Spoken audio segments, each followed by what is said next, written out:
The broadcast is now starting. All attendees are in listen-only mode. Good afternoon. Welcome to this afternoon's webinar.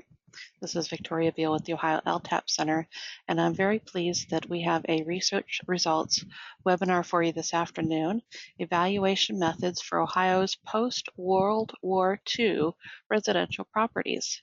And Diana Litvak, who's a senior historian and was the principal investigator on this research project from Mead and Hunt, will be your presenter today. A couple of quick housekeeping items. We do have a questions box in the GoToWebinar panel. If you have questions for the presenter throughout the presentation, please put them in the box. All the questions are going to be addressed at the end, but we do encourage you to put the question in as the presentation's occurring. That way you don't forget about it when we get to the end part. Also, we are attempting to record the webinar. If it is successful, we will send you out a link. It might take us a day or two longer because we have some increased steps on our end before we send that link out to you due to the new web accessibility guidelines that are going into effect here in the next week. But we will get that out to you. And then last but not least, there are some handouts for you in the handout section of the GoToWebinar panel. If you can't download them though, don't despair. We will email those out to you afterwards as well. So with that, I'm going to turn things over to Diana. Are you ready, Diana? I am. Thanks, Victoria. Thank you. Well, thanks everybody for joining us today. As Victoria mentioned, my name is Diana Litvak, and I'll be presenting to you today on a research project that focuses on evaluation methods for Ohio's post-war residential properties.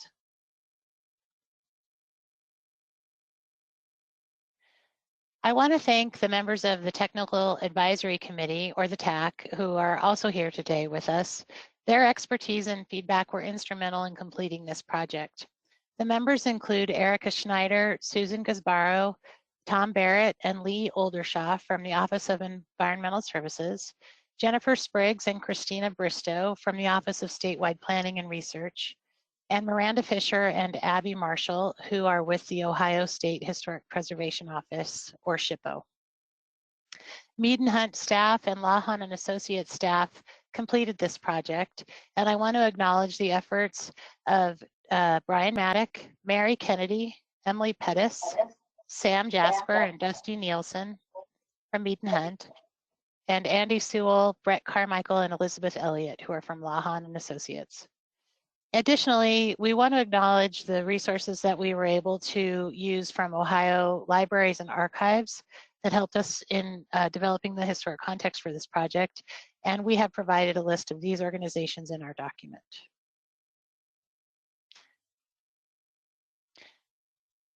Today's presentation consists of the following sections. First I thought we would go over very briefly what Section 106 is at ODOT for those who may not be as familiar with that. And then we'll go into the rest of the research project, as well as recommendations for implementation. At the end, we should have plenty of time for questions. So please ask lots of questions. We're looking forward to hearing from you. So I wanted to provide a short summary of ODOT's responsibility for Section 106 compliance, which is undertaken by the staff in the Office of Environmental Services. ODOT, on behalf of FHWA, must comply with Section 106 of the National Historic Preservation Act as part of the environmental compliance for transportation projects. Essentially, this act requires federal agencies to consider the effects of their projects on historic properties. Section 106 focuses on consultation between ODOT, FHWA, the Ohio SHPO, as well as other consulting parties. Historic properties include any building, structure, object, site, or historic district that's typically 50 years or older in age and has been determined to be eligible for or listed in the National Register of Historic Places. ODOT historians and their consultants evaluate cultural resources using National Register guidelines from the National Park Service. In terms of the research project we're discussing today, post-war residential properties are often located near transportation corridors and affected by present-day infrastructure improvements. ODOT environmental staff and their counterparts at the SHPO know there are large numbers of post-war residences in close proximity to highways, and that more research is needed to understand the potential architectural and historical significance of these properties.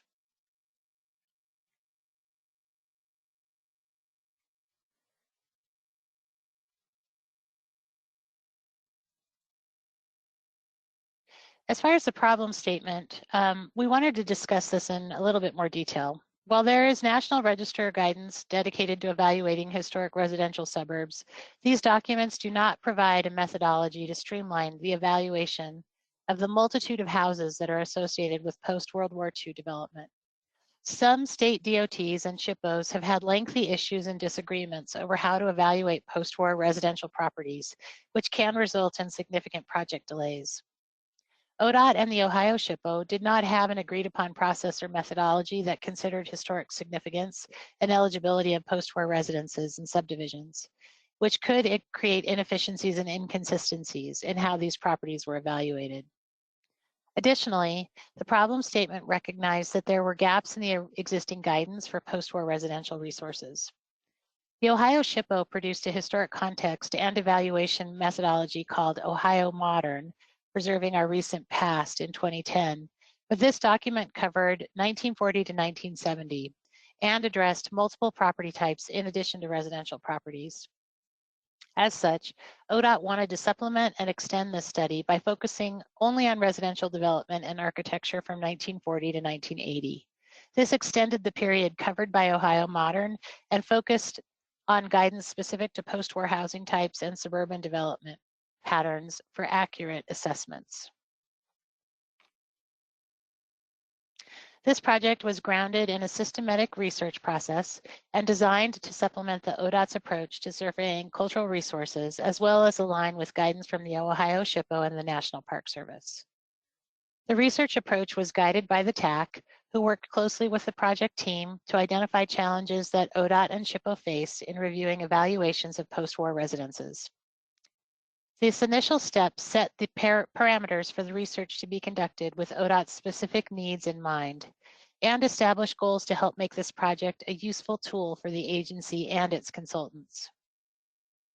Our approach included the development of 2 volumes, resulting in a practical and streamlined process to evaluate post-war residential resources throughout Ohio. Volume 1 is a statewide historic context that focuses on the national, statewide, and local trends related to post-war residential development. Volume 2 is a step-by-step evaluation guide, including an appendix with the results of 6 pilot evaluations that were conducted as part of this project. Once the pilot studies were completed, the team refined the historic context and step-by-step guide based on lessons learned during the pilot evaluations. Both volumes are designed to be user-friendly and meet 508 compliance and ODOT branding standards. This information will be available to practitioners who evaluate post-war residential resources and will allow researchers to efficiently assess the significance and integrity of the properties. By providing clear criteria and documentation standards, the methodology supports consistent and transparent decision-making. I'll provide more detail on our findings in these volumes in the next few slides. Volume 1 is a historic context focused on post-World War II residential development in Ohio, resulting from our extensive archival research to understand the historical development patterns throughout the state. Major topics that are covered include patterns of suburbanization, mass market home building trends, exclusionary housing practices, urban renewal, and public housing development. It also explores the economic, political, and social changes that shaped home building in Ohio. The resulting built environment, characterized by distinctive patterns of subdivision development, architectural forms, and community planning, reflects both the challenges and aspirations of the era. The post-war period in Ohio was marked by an unprecedented expansion of residential construction, driven by pent-up demand following the Great Depression and World War II, as well as by federal policies that promoted homeownership and suburban development. The GI Bill and Federal Housing Administration also had programs that made home loans more accessible, while the rapid growth of automobile ownership and the construction of new highways enabled families to settle farther from urban centers. These factors, combined with a robust economy and a growing population, fueled the transformation of Ohio's metropolitan fringes and rural lands into new suburban communities. Throughout these decades, the suburban landscape was shaped not only by market forces and consumer demand, but also by government intervention at multiple levels. Zoning ordinances, annexation policies, and regional planning efforts played a significant role in determining the location, density, and character of new developments. At the same time, exclusionary practices, such as racially restrictive covenants and discriminatory lending, profoundly influenced patterns of settlement and access to home ownership, leaving a legacy of segregation that persisted despite civil rights legislation. As a result, Blacks and other ethnic groups in Ohio found new ways to achieve the American dream of home ownership in the face of racism and discrimination. Regarding the image in the center of the slide, the Homeowners Loan Corporation created maps for major cities throughout the country during the 1930s to visually represent neighborhoods deemed risky for mortgage lending. This particular map of Dayton shows how the HOLC graded neighborhoods based on perceived residential security. Areas that were redlined were seen as least desirable, often based on racial and ethnic demographics, leading to systemic discrimination in housing.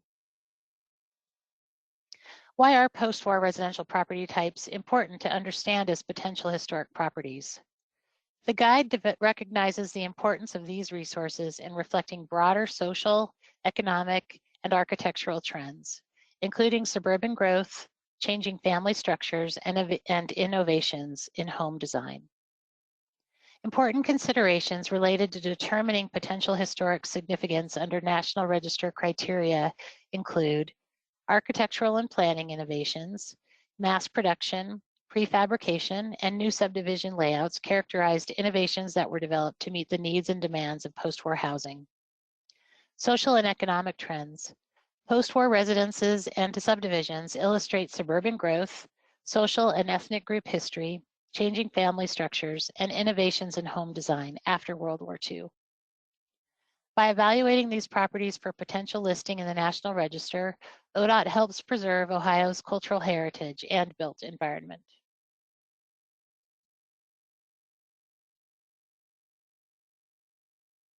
With a foundation of research in place, the team next moved into Volume 2, the step-by-step guide.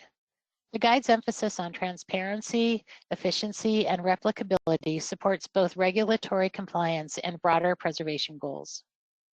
Volume 2 includes a methodology for project preparation, identification, historic context development, evaluation, and documentation. All of this has been specifically tailored for ODOT. This includes descriptions of common post-war residential architectural forms and styles found in Ohio, and recommendations to evaluate these properties for historical significance. The methodology focuses on properties that have reached the 50-year-old threshold and provides guidance to evaluate these properties with appropriate historical context. Additionally, the guide provides direction for applying the National Register of Historic Places criteria and themes that may be encountered by practitioners. For an individual property or historic district to be eligible for listing in the National Register, it must possess significance under one or more evaluation criteria and retain sufficient integrity to demonstrate that significance. Development of evaluation guidance focused primarily on criteria A and C of the National Register. Criterion A considers association with significant events or trends under National Register themes such as community planning, social history, ethnic heritage, industry, or military. Criterion C relates to whether a property embodies distinctive characteristics of a type, period, or method of construction, represents the work of a master, or possesses high artistic value. A critical component to the project included developing guidance for the assessment of historic integrity for post-war residential properties. The methodology aimed to provide instruction for analyzing integrity through understanding common changes, such as additions, siding replacements, window modifications, and garage conversions, distinguishing between alterations that do not compromise integrity and those that may render a property ineligible.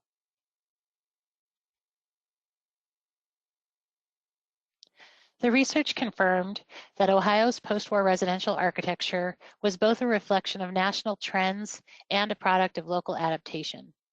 The most prevalent house forms, minimal traditional, Cape Cod, split level, and ranch, were promoted by the Federal Housing Administration as part of their requirements to obtain FHA financing. These forms were valued for their efficiency, affordability, and adaptability to the needs of the modern family. Over time, they evolved to incorporate new materials, technologies, and stylistic influences, including the rise of contemporary and modern styles in later decades. The minimal traditional form emerged during the Great Depression and early 1940s as a low-cost alternative to the larger and decorative houses of the 1920s.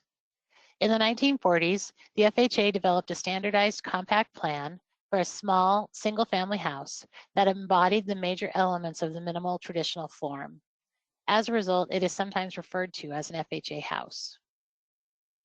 Cape Cod is a subtype of the minimal traditional home and is known for their steep roofs, dormer windows, and symmetrical facades, which emphasize a traditional charm. Beginning in the mid-1950s, the split level or split entry form was one of the most common nationwide. The split level has 2 or more living levels that are each separated by a partial flight of stairs. This form became popular for combining efficient use of land with modern living space separation. The ranch house in particular emerged as the dominant form of the post-war era, prized for its open floor plan, integration of indoor and outdoor living spaces, and suitability for automobile-oriented suburban life. The proliferation of attached garages, patios, and large picture windows signaled the shift in domestic priorities and the growing importance of leisure and privacy. At the same time, the widespread adoption of standardized building materials and mass production techniques, exemplified by the work of merchant builders and the rise of prefabricated housing, enabled the rapid construction of entire neighborhoods, often with a high degree of visual homogeneity. We also documented significant regional and local variation in architectural expression, influenced by factors such as geography, builder preferences, and consumer demand. The presence of nationally significant prefabricated housing manufacturers in Ohio, such as Lestron Homes, as well as Gunnison Homes, which built their homes in Indiana but shipped to Ohio, further underscores the state's role as a laboratory for innovation in residential construction. Factory-built homes such as these examples contributed to the broader evolution of American housing. Suburbanization in Ohio unfolded in 3 broad phases. The immediate post-war years from 1944 to 1949 saw the rapid construction of modest, compact homes, often in developments specifically intended for returning veterans. These early subdivisions typically followed rectilinear street grids, common in the pre-war years, and featured small lots, reflecting both the urgency of the housing crisis and the influence of FHA guidelines. The mid-century period, defined as 1950 to 1969, brought larger, more varied developments with curvilinear streets, larger lots, and a greater emphasis on amenities and community planning.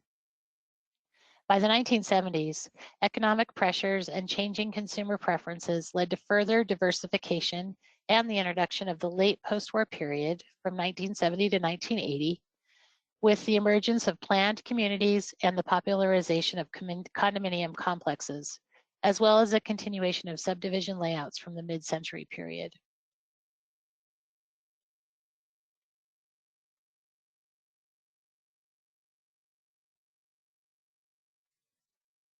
Just want to make sure I didn't skip a slide. There we go. Pilot evaluations conducted as part of this research, presented in Appendix A of Volume 2, confirmed the utility and adaptability of the guide across a range of property types and development patterns.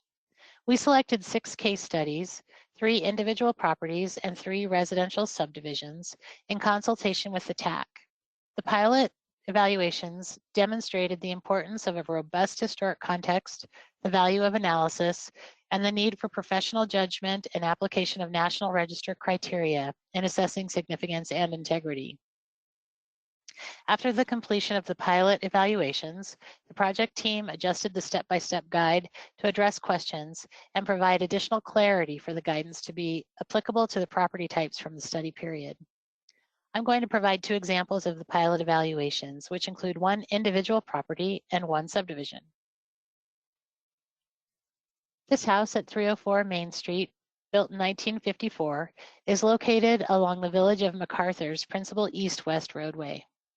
The house is an example of the transitional ranch form, defined by its compact 1-story horizontal massing, low-pitch roof with wide eave overhangs, asymmetrical fenestration, which includes picture, double-hung, and/or casement windows, and a small exterior stoop.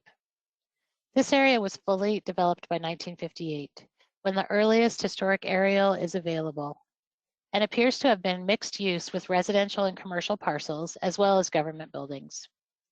The property is a good, intact example of the urban infill developmental pattern, which occurred more broadly in both urban and ex-urban areas, and consisted of housing developments in existing but undeveloped additions and individual residences in vacant lots. Research indicated the house replaced 2 earlier houses on the same lot, documented on Sanborn fire insurance maps from the end of the 19th century through the first decades of the 20th century. The house was evaluated under each of the National Register criteria, and the recommendation was that it did not rise to the level of significance under any of the criteria. I will focus on the criterion C argument specifically to explain why the house does not represent the distinctive characteristics of a type, period, or method of construction.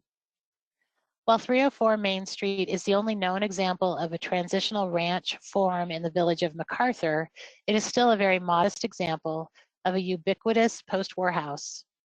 Transitional ranch forms are found throughout Ohio and across the entire nation. Although the subject residence retains many of its original features and materials, it is not a noteworthy or early example of a transitional ranch. The condition of the house is good, as it retains many of its original features, but in the absence of significance, integrity was not addressed.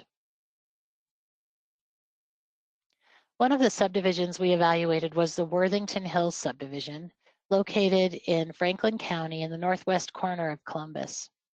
The subdivision is an upscale residential development integrated around the Worthington Hills Country Club and golf course, and has gentle hills, meandering streets, and an elementary school in the southern part of the neighborhood. The illustration on the right is a heat map of the Worthington Hills subdivision with colors corresponding to build dates of houses. The map includes the entire subdivision boundary. Maps such as these help researchers understand how the neighborhood evolved. Approximately 2/3 of the subdivision was built by 1973, with the remaining third, likely all custom architect design houses, constructed between 1974 and 1978. Worthington Hills is an example of the mid-century post-World War II period. It is a custom development subtype. We found that it introduced distinctive subdivision planning and design principles to the area through its golf course integrated concept. It is the first subdivision in the greater Columbus area to exhibit a singular intentional design where residential houses, golf course layout, street configuration, and typography are integrated as one. And it is a large and distinctive example of this type of higher-end golf course-centric subdivision. Therefore, we found Worthington Hills to possess significance under National Register Criterion C in the area of community planning and development. Overall, integrity of the entire subdivision is high, with very little infill and highly intact houses with minimal alterations, such as replacement windows, siding, and front doors. It retains the appearance of one cohesive design with an integrated collection of structures, objects, and features. Of the 30 properties within the area of potential effects, 29 are contributing due to age.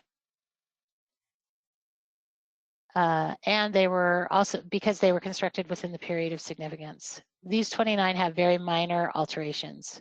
There's only one that is non-contributing due to major alterations.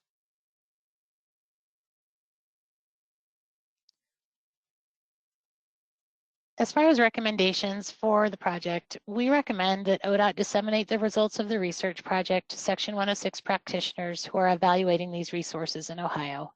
A primary benefit of this research project is that ODOT and SHPO will be able to achieve consistent and efficient and replicable National Register evaluation results for this property type. The two agencies participated in the development of this project and helped tailor this step-by-step approach for post-war residential properties. Expectations for implementation are that the project results will be used as a part of Section 106 review of post-war residential architecture in future transportation projects.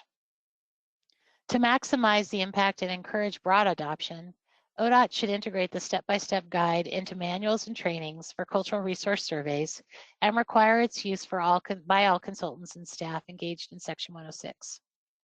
This integration will help establish a shared baseline of knowledge and expectations for the quality of evaluations of post-war residences and subdivisions statewide. To further disseminate the results, ODOT should consider other webinars or presenting the results of this research project at conferences, professional meetings, and newsletters to reach other DOT staff, Section 106 practitioners, and the wider historic preservation, transportation engineering, and planning community. A key risk to successful implementation is the possibility that practitioners may not consistently apply the recommendations and procedures outlined in our guide. Inconsistent application could undermine the goals of efficiency and documentation standards that the guide is designed to achieve. To address this risk, ODOT should clearly communicate that adherence to the guide is an expectation for all Section 106 practitioners evaluating individual post-war residences and subdivisions. In conclusion, by disseminating and implementing the results of this research, ODOT will help ensure that Ohio's post-war residential properties are evaluated consistently and in accordance with best practices as a part of transportation project-related Section 106 compliance. This will not only improve the quality and defensibility of Section 106 reviews, but also contribute to a greater statewide understanding of Ohio's post-war housing, history, and architecture. So that's what I have presented for you today. We're open to any questions that you may have. Okay, we had one, now we have another question that came in. So let me start with the first one. Our first question is, we have been encouraged to replace using the term, quote, minimal traditional, end quote, with American small house, that was in quotes as well, by DOT and SHPO Cultural Resources staff. Have you found this trend as well? It does really depend on the state's preference. I have not seen that. I work primarily in Colorado, and so here in Colorado, we are not using that term, but I do think it comes down to what each state prefers. Next question. As part of your research, did you investigate whether other DOTs have performed similar efforts within their state? Yeah, we have been involved through the years in helping states do these types of research projects.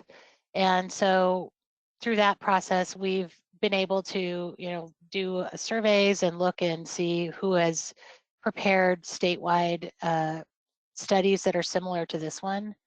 I've been involved in these kinds of projects in the Denver metropolitan area as well as Utah, and I know of significant efforts in Indiana as well as other states. So there's a good collection of those, and in a research design that we prepared for Ohio, we provided a summary of that. Thank you for the response. Next question. I believe you mentioned 304 Main Street was the only transitional ranch form in that particular area, but didn't possess significance because it wasn't an early example. Was any consideration given to areas that may have only one or very few examples, even if they aren't the best examples when compared to areas with larger, more intact neighborhoods? That's such a good question because yes, that's exactly what we tried to do. What we were trying to say is that because minimal traditional is found in so many places, even if it's the only example in a certain town, it still wouldn't rise to the level of significance if it's not considered either early or a very excellent example. So that's what we were trying to show with the guidance, is that in applying the guidance to a property like this one, which is, you know, a lot of Section 106 surveyors see this kind of property all the time. We're trying to really show that it has to be a superlative or an exemplar in order for it to rise to the level of significance under criterion C. Next question. Are we discussing only homes along state routes or certain subdivisions? This is really applicable to any residential home, so it doesn't need to be along a state route. It can be anywhere. Next question. Have other DOTs already implemented guides? Yes, there are definitely other DOTs that have implemented their own form of guidance and have provided examples of how they want this to be applied for their consultants who are working on these kinds of projects. Utah is one example that I'm aware of, but I'm sure there are other post-war guidance out there that other DOTs have developed. Next question. Curvilinear streets, often without sidewalks, were a major design element of especially mid-century suburban developments. In your view, could adding sidewalks or adding street connections to change traffic patterns be an adverse effect in a historic district based? I think it really depends on why a district is significant and what, you know, what adding a sidewalk will do in conveying that significance. So I think every situation is going to be different.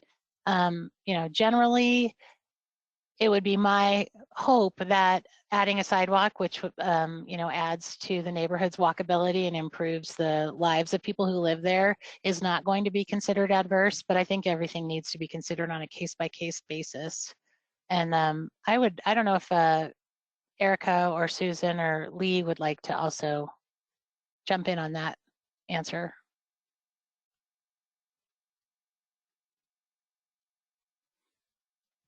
We'll give them a second to unmute if they'd like to jump in. Yeah, sorry for unmuting. Well, this is Susan. We did actually have a project in Worthington Hills for a safe routes to school, and the sidewalk was just implemented where the sidewalk was there was already a sidewalk. It was an improved sidewalk by the school. And one of the interesting things about the design of Worthington Hills was it was designed without sidewalks because of its one of the determining factors was the setback from the road the houses were designed. So putting sidewalks would not change the character defining features of the development. So we had to look at why they did what they did and why they did not. You'll see just a specific this period in history, that was a common feature. They did not put sidewalks in. So it's case by case, and we work with the SHPO on that question. So I guess what you have, going back to what Diana said, it's why is it significant? What are the character defining features? And are you going to diminish the integrity of that resource?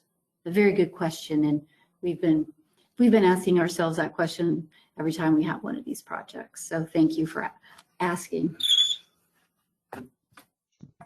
Thanks. We'll go on to the next question. Beyond Worthington Hills, could you speak more to trends you found in community planning and development in the post-war period that may impact how we perform Section 106 evaluation?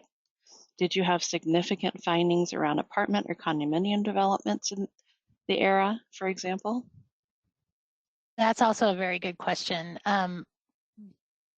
We focused primarily on single-family housing and not on multifamily housing, and that was a very specific choice just because multifamily housing often is so different from single-family housing. So no, the guide does not really go into multifamily housing. We've done that in the past where we tried to do both in the guidance, and we stumbled in trying to do it effectively for multifamily. And so this focuses primarily on the single family developments. And as far as your question on the trends of community planning, I think what we're trying to define in terms of the historic context by explaining, significant developments in community planning and also giving researchers very specific questions that they should ask. In community planning and development in particular, it's also more complicated because it can be significant under both criterion A for association with an event or criterion C for the physical representation of what that might look like in a neighborhood. And so as a result, you'll see a very detailed section on both of those potential themes and how to understand the importance of innovation, trend setting, the fact that a neighborhood might have been the first of its kind to implement a certain community planning trend is also important. And all of that is done to help provide more guidance to find the really important developments and not just say it has an association with community planning. It really has to have a very close association with something that is very significant in a community or a region for it to be significant. And that's what we were trying to outline in the guide. Next question. Will this reporting be formatted and submitted to NPS as an MPDF to gain official NPS approval and broader use throughout Ohio? I think that's another question that ODOT might want to answer.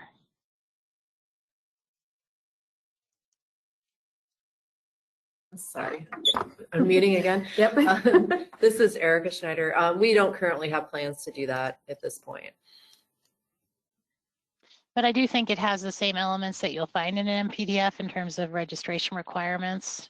So it does kind of follow that format in that way, but it just won't be officially submitted. Great. Next question. Historical question. A bit off topic, but perhaps not. I was told that due to the huge housing demand after World War II, there was a maximum that a builder/developer could charge. One would think this drove housing design. That's a really good question. I'm not remembering that came up during our research. Did you hear it? We could hear it. Yeah. Let me read it again for you. It's a historical question. They said they were told that due to the huge housing demand after World War II, there was a maximum that a builder or developer could charge. One would think this drove housing design.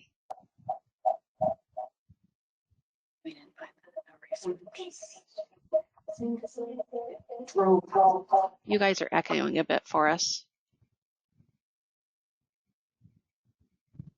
Yeah, I mean, in terms of FHA insured loans, there were definitely limitations placed on the size of the homes, and that's really one of the more interesting elements that I think, unless you do this kind of research, you're not aware of, is just how much FHA really controlled the design of these homes. I talked a little bit about the minimal traditional home, which was also known as the FHA home, and I think that might get to that question, and I think it's probably likely, but it's not something that I think we went into a lot of detail. We talk a little bit about the FHA limitations and how they drove housing design, but that might be something that's more specifically another research question that could be added in. Okay, next question. Could you share more about your findings about thresholds for significance for residential homes and developments from the 1970s and 80s period, beyond the guidance in the 2010 SHPO Ohio Modern Study? In terms of going into those later years for 1970 to 1980, what we did is defined the layouts of subdivisions and how they were growing and changing and really expanding during that period. So you'll find that there's specific descriptions of subdivision layout that you should be looking for when you're researching a particular subdivision that may have been developed during that time period. If I could ask the ODOT group to please mute our presenting group on the ODOT side. Because we're getting a little bit of feedback from you guys. Thanks. So that the way that you would use the guide in that kind of research question is you would look at all the descriptions of subdivision layouts during the 1970 to the 1980 period, and then according to whatever property you're researching, try to apply that to your property.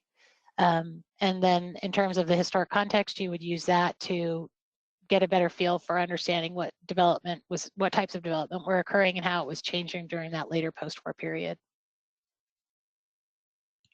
Okay, next question. Does this guidance also include evaluation under criterion A?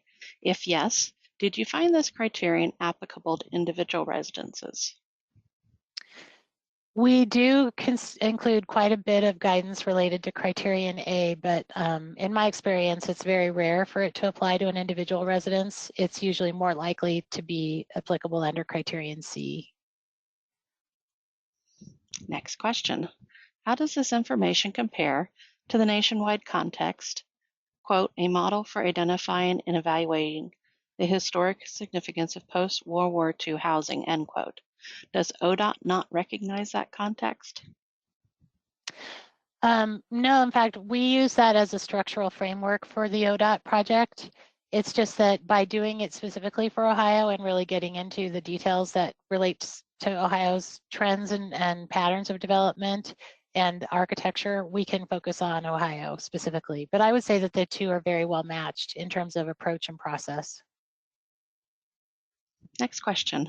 Do you have general guidance resulting from this study on evaluating post-war single-family home significance in more isolated rural agricultural settings versus towns, cities, or neighborhoods? Yes, that was the purpose of doing those individual properties. All of the properties that we selected are either rural or in an area where there's mixed development and they're not part of a residential subdivision, because we know that that's oftentimes a property type that's encountered during transportation projects. And so in particular, I think the individual properties that we did pilots for, as well as there's a lot of guidance that we've developed specifically for individual properties in the step-by-step guide. Okay, and if we don't get any more questions, this is going to be our last one. If our home is in an area of historical significance, can we speak for our neighbors? Oh boy. That's such a good question. I mean, there's so many things going on with that question, right? I think from my perspective, if a neighborhood is going to be considering itself historic and working with either their local landmark program or their national and state register programs to identify a reason for it to be significant, it can be a really great benefit to a neighborhood. And that's just my perspective as a historic preservation practitioner. In terms of whether they can speak for a homeowner, I mean, we all have, in terms of National Register protections, it's Section 106 does not, there are no controls over what a homeowner can do to their home. And I think I'll just leave it at that. I'm not sure if you want to ask any follow-up questions or if ODOT wants to chime in there. Well, we'll give the ODOT crew a second to unmute if they'd like to address this question as well. And if anybody has any other questions they'd like to ask, now is the time to enter them because we're going to be wrapping up shortly if we don't receive any other questions. Yeah, I haven't seen the ODOT crew unmute yet. So I guess that will bring us to an end. Any final comments, Diana? No, I just want to say thank you to everyone, and especially the TAC for letting us, work with them on this project. We really appreciated all their expertise and knowledge, and we look forward to hearing how this goes in terms of its implementation. So thanks everybody for attending. We appreciate your time today and also these really well thought out questions. Yes, these were excellent questions today. Thank you so much for joining us. Please watch your email sometime later this week for your certificate of attendance and also a link to the recording if we were successful, and then absolutely the handouts. Take care, everyone.